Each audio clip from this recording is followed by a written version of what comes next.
Muito boa tarde a todos os ouvintes da Rádio Nova FM 106,3. Está no ar o Nova Política. A política local pernambucana e brasileira de forma leve, para que o cidadão participe, entenda o que está acontecendo nos bastidores e faça valer sempre a sua maior força, que é a força do seu voto. A vereadora do Recife, da cidade do Recife, vereadora do PPS, doutora Vera Lopes. Vera Lopes, que é natural do Recife, é médica, casada, e foi eleita vereadora a primeira vez em 2008. Depois disso, ela voltou à Câmara agora em fevereiro. De fevereiro para cá, a vereadora não parou ainda um minuto. Já deu entrada em 6 projetos de lei que estão tramitando na casa. E a vereadora aproveitou também para retomar uma discussão que ela iniciou em 2009, que foi a questão da regulamentação das motos cinquentinha, das motos 50 cilindradas. Naquela época ela apresentou um projeto de lei que foi arquivado e que agora já é lei aprovada, lei do Executivo aprovada, que carece de regulamentação. Vai haver uma audiência pública convocada pela vereadora para discutir a regulamentação do projeto de lei das cinquentinhas. Nós lançamos, inclusive, na nossa rede social, esse questionamento acerca das cinquentinhas, que no decorrer do programa a gente vai colocar aqui para os ouvintes. Mas, muito boa tarde, vereadora Vera. É um prazer muito grande ter a senhora aqui no Nova Política. Boa tarde, Gilberto. Prazer é todo meu. Quero deixar o meu abraço fraterno, um abraço com saúde para você e para todos os ouvintes da Nova FM. Um abraço grande. Doutora, a senhora reassumiu agora em fevereiro e já veio com essa preocupação de retomar a discussão da questão das cinquentinhas. As motos cinquentinhas, realmente, ela tem uma função social muito grande. A população mais carente, a população que tem menos acesso aos recursos financeiros, se utiliza das cinquentinhas para ir para a escola, para o trabalho, para o lazer da família, mas ao mesmo tempo elas têm causado muitos transtornos por conta de que ninguém sabe quem está numa cinquentinha, não tem uma placa, não se respeita as leis de trânsito. Como foi que a senhora, qual foi o viés? Onde foi que a senhora mais se preocupou com a questão das cinquentinhas? Eu dou plantões, ainda sou médica, dou plantões noturnos nos hospitais e principalmente plantões nas urgências. E nós vemos que todos os dias chegam vários acidentados de motos. Essa audiência pública, eu não estou só visando a regulamentação. Como esse mês, o mês de maio, é o mês amarelo, em que há uma preocupação do mundo todo, né, em diminuir os acidentes de trânsito, que agora virou epidemia, está matando mais do que nas guerras. Então, visando e com esse olhar voltado para diminuir, inclusive, esses acidentes, com um olhar voltado para a saúde da população, né? Quer dizer, e por responsabilidade também pela vida, porque o que a gente está vendo é que essas cinquentinhas estão sendo usadas por menores, né, de 15 até menores de 10 anos, que chegam acidentados na urgência. Então a gente vê que esse número tem aumentado muito. E a gente vê nossas crianças, nossos adolescentes, não é, chegarem mutilados. Por quê? Porque estavam usando a cinquentinha, não tinha habilitação, claro, 16, 15, 14 anos, não é? E preocupada com a vida desses adolescentes, a gente então resolveu fazer essa audiência pública e para chamar os órgãos responsáveis para regularizar essas motos. Não, no intuito de preservar a vida. A gente tem acompanhado, doutora Vera, inclusive o doutor João Veiga, que é o coordenador do Comitê de Monitoramento, ele tem sempre dito que boa parte, talvez a maioria das ocupações do setor de traumatologia do Hospital da Restauração é por conta das motos. E disso, mais da metade é por conta das cinquentinhas. Verdade. Isso já virou uma epidemia de saúde pública. E não só na restauração, como no Getúlio Vargas, o Miguel Arraes, todos os hospitais de trauma da cidade. E não só nos hospitais públicos, sabe? Nos hospitais particulares também. A gente também dou plantão na urgência da Unimed, E a gente vê que os hospitais estão quase sem vagas de UTI ocupadas pelos acidentados de motos. É uma questão de saúde pública também. E saúde pública, está igual a epidemia da Zika que está aí. Da Zika, o nosso ouvinte, nosso amigo Francisco Mota, ele diz que a cinquentinha é um transporte como outro qualquer e que é usado por pessoas sem responsabilidade, muitas vezes por crianças. Ele, inclusive, coloca aqui que já encontrou uma cinquentinha carregando uma família de marido, mulher e 3 filhos, 5 pessoas numa cinquentinha. Então ele parabeniza pela iniciativa e diz que tem sim que regulamentar e tem que ter acessório, carteira de habilitação, emplacamento e cumprir todos os mandamentos das leis de trânsito. Temos que criar taxas, inclusive as pessoas carentes, que não tiverem, eu até falei isso num programa anterior de rádio, que poderia se criar até um abono, um abatimento, uma isenção de taxa, como faz para as pessoas tirarem a carteira de motorista. A questão da CNH popular. A CNH popular seria o que? O emplacamento popular dessas cinquentinhas. As pessoas não tivessem dinheiro para emplacar, mas na realidade elas teriam que ter a sua placa, os EPIs, né, os equipamentos de proteção individual, certo? Como capacete, né? Até aquele agora o equipamento para que não... Para a questão do cerol, né? Do cerol, da pipa, né? Das pipas que estão aí matando, né, os motociclistas. A antena, né? A antena. Né? Então, isso é importante também. E aí a gente vai ver que nosso trânsito vai ficar melhor, os acidentes vão diminuir, inclusive com atropelamentos, né? Certo? E eles também, né, vão ter a segurança de não sofrerem acidentes. Jalves Santos, que mora ali em Casa Amarela, ele diz que a neta dele passou por um grande susto, presenciou uma amiguinha sendo atropelada por uma cinquentinha.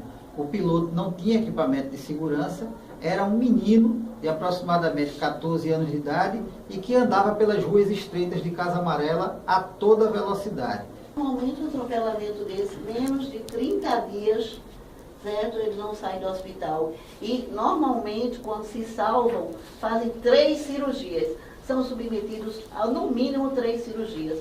Então, é um tratamento longo, porque sai de lá e ainda vai fazer fisioterapia por 1 ou 2 anos. Quando não sai mutilado, sem pé. O ciclomotor, ele foi feito para ter 50 cilindradas, para comportar no máximo 100 quilos. E as pessoas o que é que estão fazendo? Pela falta de uma regulamentação, de uma fiscalização, estão até adulterando o motor. Tem muita cinquentinha que não faz só 50 cilindradas, já tem muito mais de 50 cilindradas. E aí a velocidade e a imprudência imperam.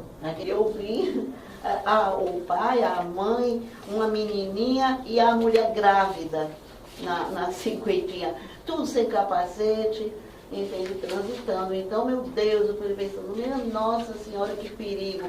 Então a gente fica assim, morrendo de medo de um acidente, a gente passa dirigindo, desviando, com medo até, né, de pegar uma moto dessa. Né? Chamamos os gestores de trânsito, né, chamamos a presidenta do Conselho de Trânsito, a doutora Semiramis também, né?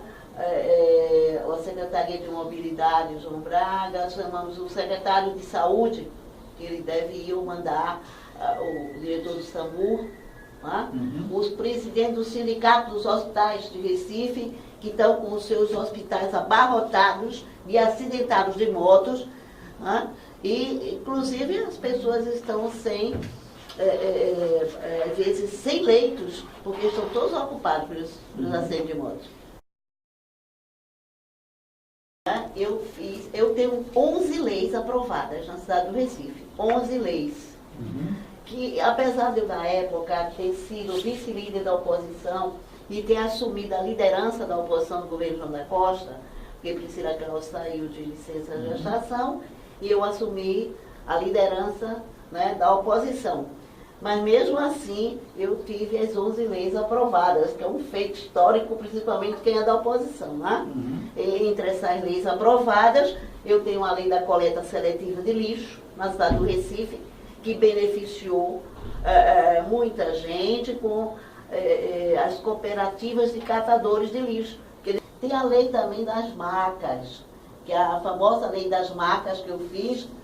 Da questão de deixar as macas, de liberar as macas dos hospitais, é isso? Sim, a lei das macas proíbe, não é, que se tire as macas das ambulâncias, retenham essas macas nos hospitais fazendo de leito. Então, acontecia isso, deu até no Fantástico esse ano, mas já era lei minha em 2010, né, que proíbe justamente reter macas de ambulância nos hospitais. Então, aqui obriga a aplicar o soro antitetânico e a vacina em pacientes acidentados, obrigatoriamente, porque a gente estava vendo que o paciente se recuperava de um acidente de moto, de uma cirurgia, de fraturas, né, ia para casa e depois voltava para o Oswaldo Cruz para morrer de tétano. E a lei que obriga o SAMU, também estou dizendo algumas assim, porque 11 não vai dar aqui no meu programa, a lei que obriga a ambulância do SAMU a fazer atendimento e transporte, né, de pacientes sem surto. Então, antigamente era o carro de polícia, a pessoa por algum motivo tivesse um distúrbio, um transtorno mental, né, aí a ambulância não ia buscar, o SAMU não ia buscar. Era o carro de polícia que chegava lá, algemava o paciente, constrangimento para a família, um carro de polícia na porta, na verdade. Então agora a ambulância do SAMU é obrigada a fazer o atendimento, transportar a uma casa psiquiátrica, uma assistência psiquiátrica próxima. E né, admiro o nosso saudoso governador Eduardo Campos, acho que Pernambuco avançou demais com ele, não é? Teve um desenvolvimento muito grande, gerou muitos empregos e Pernambuco ficou na mídia, ele levantou Pernambuco. E na realidade eu acho que o PSB, eles sempre me chamavam para o PSB, mas eu dizia, olha, governador, eu tinha conta ser mulher, né, que as mulheres, você vê, são poucas mulheres que são voltadas na política, né, e não ter DNA político, quer dizer, era eu sozinha remando contra a maré. Né? E então, chegou lá, né? E cheguei para o trabalho, porque você tem que ser perseverante, você quando quer uma coisa, e eu sou assim, eu vou atrás e fico e trabalho, porque eu digo, meu nome é trabalho, meu sobrenome é hora extra. Elias Gomes, que é o prefeito do Jaboatão dos Guararapes e é uma das grandes lideranças do PSDB em Pernambuco, ele diz que está aguardando o resultado da fusão e que haveria, palavras dele, um movimento dentro do PPS, daquelas pessoas que não estivessem satisfeitas em ir para o PSB, de migrarem para o PSDB, já que com a fusão não haverá o problema de fidelidade partidária. Agora, como eu estou na base do prefeito, né, assim, participando agora e dizendo que está precisando, eu vou lá e falo mesmo que está precisando, né? Porque eu sempre fui muito independente das minhas ações. O que é bom para o povo do Recife é elogio, o que for eu também vou criticar. Certo? Mas ele está avançando aí com o projeto Mãe Coruja, trazendo para a rede municipal, para os postos municipais, e isso eu tenho que aplaudir porque é um avanço na saúde da gestante e da criança, eu defendo muito isso. Né? Se o pessoal for para o PSDB também tem que vir apoiar a reeleição do Geraldo Júnior. Na verdade? O PSDB está numa confusão. Porque não sei, aí vai lançar o quê? Um candidato para quer dizer, coisas que a gente tem que costurar, conversar, maturar, né? Hoje, se a eleição fosse agora, a vereadora Vera Lopes disputaria a reeleição ao lado do prefeito Geraldo Júnior. Com certeza. Hoje, com certeza. Com certeza. Vamos ver o que hoje, hoje eu ia para um partido que estivesse apoiando hoje o prefeito Geraldo Júnior, entende? Eu iria para um partido, porque eu não posso ir para um partido que não vá apoiar o prefeito ou que vá vá lançar um candidato, né, à prefeitura, certo? Porque muitos partidos aí, pequenos inclusive, estão querendo lançar candidato para puxar voto para o seu quadro de vereador. Vereadora, muito obrigado pela sua presença aqui na Rádio Nova FM, no nosso programa Nova Política. Estaremos sempre à disposição, a senhora precisando de ações, de espaço para divulgar as ações do seu mandato, pode contar conosco. E vamos mais uma vez convidar a população do Recife para participar dessa discussão da audiência pública que irá tratar da regulamentação da questão das cinquentinhas, dos ciclomotores. Será dia 28 de maio, no plenarinho da Câmara do Recife, das 17 às 21 horas. Vereadora, muito obrigado.